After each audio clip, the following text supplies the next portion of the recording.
So, Ian, this is our second issue for Teaching Notes, and I wanted to bring you back here because we've been talking in this issue about making our assessments better. And part of that, I know, means setting up tests and quizzes in Blackboard. And I can only imagine that you have a few tips for us on how to make that easier for us, easier for the students. What would you like us to keep in mind when we set up our tests and quizzes in Blackboard? Yeah, absolutely, Joel. There's a lot that goes into that menu because it's so big, and it's easy to get overwhelmed because some of the settings are a little contradictory.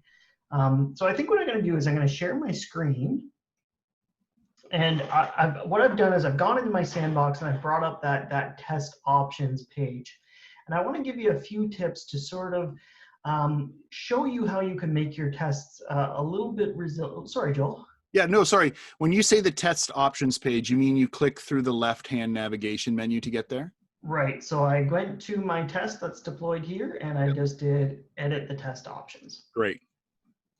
So what I think is a really good thing to show you in this is how to make your test sort of self-correctable if the student runs into trouble. If they run into some kind of a technical issue in the test, that they can sort of recover that test and get back into it quickly. And that helps you a lot too when you're administering the test, because you don't want to be going back through all of these tests and having to reset attempts and deal with all those issues all the time. Mm-hmm. So it's just better all around if the students can, if they have a problem, they can jump out and jump back in. Some of these settings, of course, might not work for what's going on in your class, but I want to just show you them all anyway.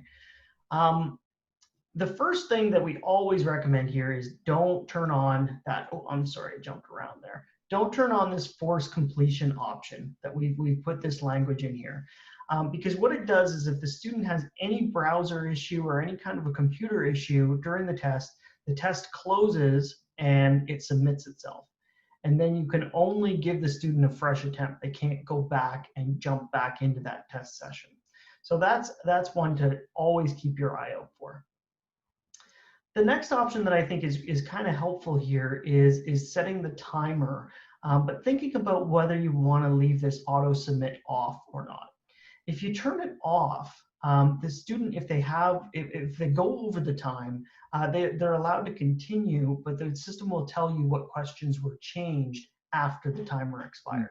So it's kind of about putting that ball back in your court to make a decision to say, oh yeah, you know, this student contacted me, they had a technical problem, so I'm going to give them a little bit of leeway on what was changed after the test or not. And you can always still cut them off. If somebody keeps the test open for like 3 days, you can close it off, and there's really detailed records about how to do that as well.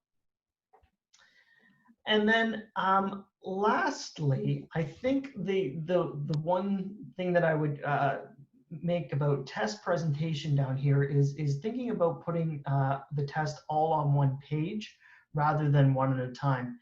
Because if there was a test issue around here, let's say the internet connection dropped in the middle of the test, they might be able, that connection or that browser issue might be resolved before the test is submitted. If you're constantly moving to the next page, the connection issue might be more evident to the system, and the connection just drops then and there.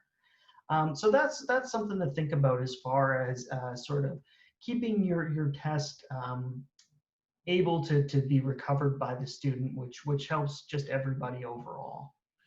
So it sounds like a lot of these settings are accounting for or counting on technical difficulties in some ways, and making ways to be flexible so that we can really not stress out our students in that way, but also help ourselves so that we're not dealing with a number of requests if something should go wrong. Am I hearing that right, Ian? Absolutely. I mean, when we talk about the situation that we're in, we've distributed the technology. So we're relying on the technology that the student has in their hands. When you get that distributed, people are going to be using all kinds of different stuff, right? You're going to have technical issues.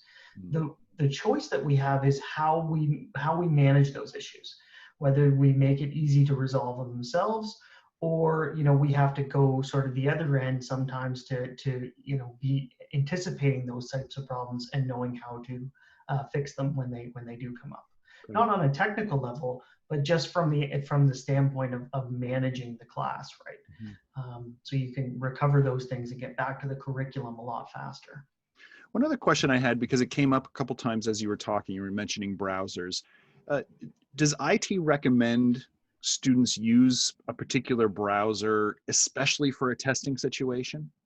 Yeah, there's a couple of browsers that we have that we do recommend. Google Chrome, Firefox, and I can't believe I'm going to say this, but the new version of Microsoft Edge is actually fantastic. I never thought I would say that because the old Edge was terrible, but the new one with the icon that looks like this, the sort of the green one, it's built on Chrome, so it's fantastic. One thing though about browsers that we always recommend for students is that they close a lot of those extra tabs. Sort of keep the browser just on the test so that the browser can focus. It's not churning away on anything else in the background, and you're just focusing those resources on the test. Super. Good advice. You're on record now. I know. It's set in stone. Yep. Ian said Edge was good. Right. We're gonna play this back at all times. Ian, thanks so much for being here and taking the time today. No problem, Joel.